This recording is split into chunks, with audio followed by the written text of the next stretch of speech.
Mr. Wahlberg, you're recognized for 5 minutes. Thank you, Mr. Chairman, and also thank you to the panel. It's clear from your testimony and the questions that you live in a world that's difficult, frustrating, challenging, ugly, but you're doing a great job for us, and we appreciate that. My home state of Michigan shares over 700 miles of land and water border with Canada as part of the longest border in the world. Mr. Million, does DEA have precise data on how much fentanyl is coming in directly from Canada?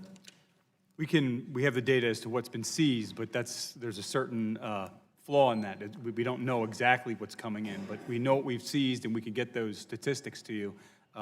It's imperfect, though, because there are networks that are finding any porous entry to be able to get it in. Having flown over the entry from the Detroit River into Lake Erie and seeing the creative and amazing ways that people will find to cross that water border and seeing the efforts by Customs Border Patrol as well as ICE and others to interdict that, I would agree with you. It's probably very difficult, but significant amount coming across? Yeah, significant in the sense that that's one of the main threat streams. China to Canada, Canada across our northern border. Okay. Mr. Allen, do you have numbers on how much fentanyl ICE has interdicted from Canada? And are there hot spots along the northern border? What the DHS components, both ICE and CBPFCs coming from Canada, is primarily coming in through consignment and mail, not necessarily along the physical land border with Canada. Consignment and mail. Okay. Mr. Allen, in your written testimony, you mentioned that ICE has met with Canadian officials to share trends and targeting strategies in fentanyl-related investigations. Can you talk a little bit more about this effort, and does your agency intend to expand the coordination with Canada? Well, we work along with the Department of State and DEA in that effort. We are meeting with Canadian counterparts, Mexican counterparts, and Chinese counterparts, as you've heard today.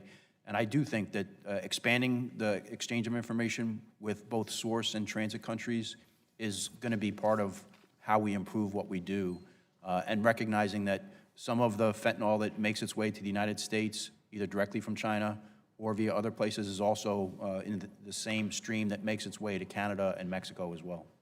I mean, it's great to have a border neighbor that generally we can work pretty well with. I would add, one of the things that distinguishes the relationship between the U.S. and Canada and China and Mexico is that the Canadians have come to us and talked about them having a very similar and significant fentanyl problem that we are. Okay. I've supported legislation in the last two Congresses introduced by my colleague Pat Tiberi called the STOP Act, which, as you know, aims to stop the shipment of synthetic drugs like fentanyl and carfentanil into the U.S. The bill would require shipments from foreign countries through our postal system to provide electronic advance data, like where it's coming from, who it's going to, and what's in it before crossing our borders into the U.S. Mr. Allen, how would this information help better target illegal drug shipments and keep these dangerous elements out of our communities? That would assist primarily Customs and Border Protection, which takes the lead on interdiction, by giving them advanced information that they could use at places like the National Targeting Center to be more effective and more efficient in targeting mail that's coming to the United States. As we've heard earlier, one of the things that constrains the ability of what information the U.S. Postal Service has in advance is the Universal Postal Union. And my understanding of the STOP Act is that it would require us to update the UPU through negotiation led by the State Department to provide more and more timely information that would assist CBP in targeting.